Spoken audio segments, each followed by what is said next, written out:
Dunia mengira pasukan militer Iran sudah lumpuh. Usai perang 12 harinya dengan Israel, Juni 2025 lalu, Teheran diprediksi butuh waktu bertahun-tahun untuk pulih dari kehancuran aset persenjataan mereka. Tapi kenyataannya mereka justru bangkit lebih cepat dari reruntuhan.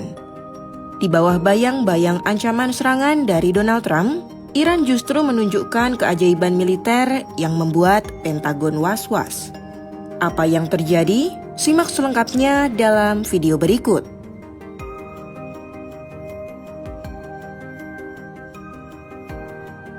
Iran punya stok gudang senjata yang tidak bisa dengan mudah diremehkan.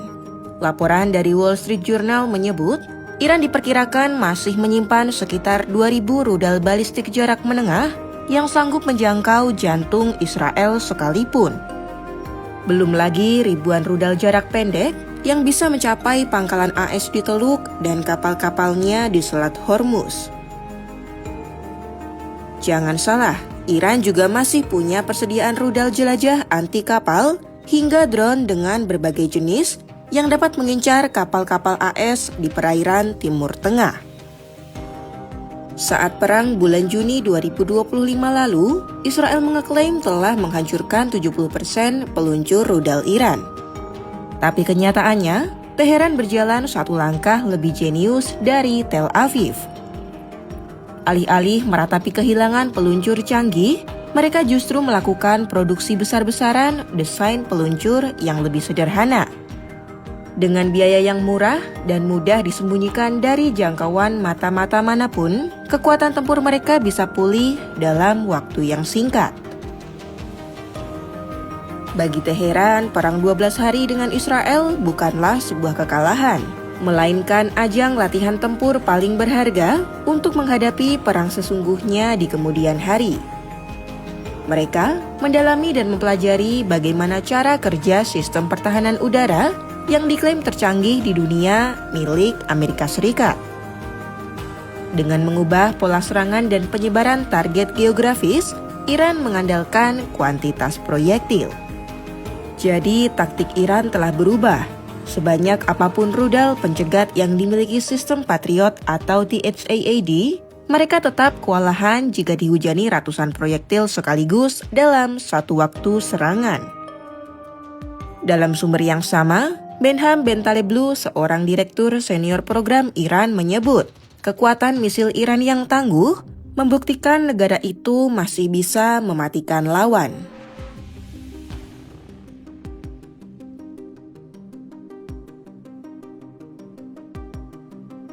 Situasi di kawasan semakin memanas setelah Trump mengerahkan kapal induk USS Abraham Lincoln dan puluhan jet ke posisi tempur. Trump mengirim pesan jelas, satu langkah yang salah dari Teheran akan melayangkan pukulan telak dari AS. Serangan kemungkinan akan mendarat di tanah Iran karena armada AS sudah melakukan pengepungan parsial di kawasan itu.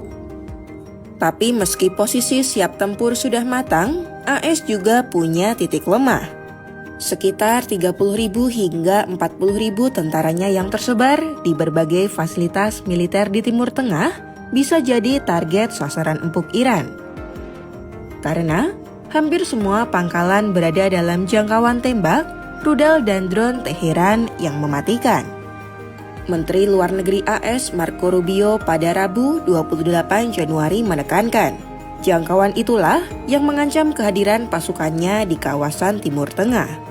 Belum lagi Iran dibackingi oleh sekutu-sekutu seperti Irak dan Lebanon yang kemungkinan besar ikut campur dalam serangan melawan AS. Sehingga AS memaksa pasukannya untuk menguatkan postur pertahanan. We have to have enough force and power in the region just on a baseline to defend against that possibility. That at some point, as a result of something, the Iranian regime decides to strike at our true presence in the region. The president always reserves the preemptive defensive option. In essence, if we have indications that in fact they're going to attack our troops in the region, to defend our personnel in the region.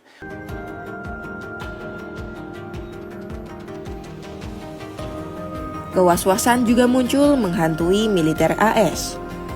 meski sistem pertahanan AS dan sekutunya Israel mampu mencegat 86% rudal pada konflik sebelumnya, satu krisis mulai mengintai.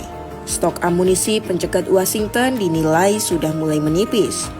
Rudal pencegat yang mahal dan sulit diproduksi dengan cepat tidak banyak digenggam pasukan Trump. Jika Iran terus menghujani rudal, siapa yang kehabisan napas duluan? Sudah jelas jawabannya. Dari sinilah para analis pun memperingatkan, jika AS melancarkan serangan, maka perang bukan lagi milik dua negara. Konflik regional ini bisa meledak menjadi perang global yang luas, melibatkan sekutu-sekutu Iran seperti Irak, Hizbullah, hingga Houthi di Yaman. Iran mungkin dalam kondisi lemah secara ekonomi dan politik dalam negerinya. Namun kebangkitan militer Iran jadi sebuah keajaiban yang mungkin tak disangka oleh dunia. Ribuan rudalnya yang jadi tantangan bagi pertahanan militer AS tak bisa dipandang sebelah mata. Apakah sistem pertahanan AS mampu menahan gempuran hujan rudal Iran? Pantau terus perkembangannya hanya di YouTube Kompas.com.